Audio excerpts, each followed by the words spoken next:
Tim Jatan Satreskrim Polrestabes Surabaya atau polisi menangkap pria kemeja kuning yang menjadi pelaku pemukulan penumpang mobil pria kemeja kotak-kotak hitam yang videonya viral di medsos pada Minggu 13 November malam. Pelaku penganiayaan tersebut berinisial WF, warga Surabaya.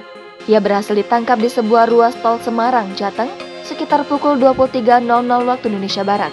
Dalam proses penangkapan terhadap pelaku penganiayaan itu, anggota tim Jatan Satreskrim Polrestabes Surabaya dibantu oleh anggota Satuan PJR Ditlantas Polda Jateng dan juga anggota unit Resmob Polrestabes Semarang.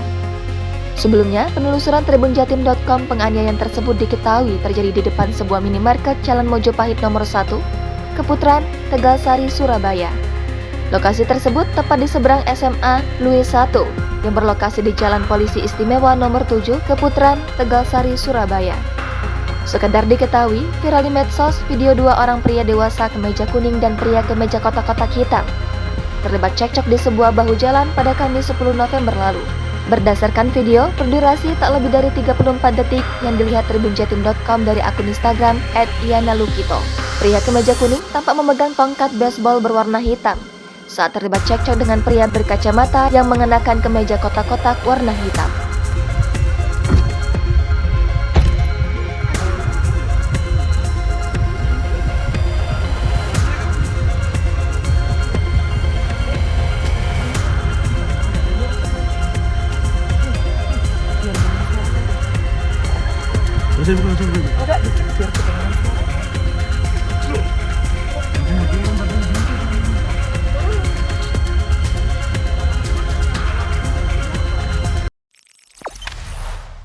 Jangan lupa subscribe, share, komen, dan like ya.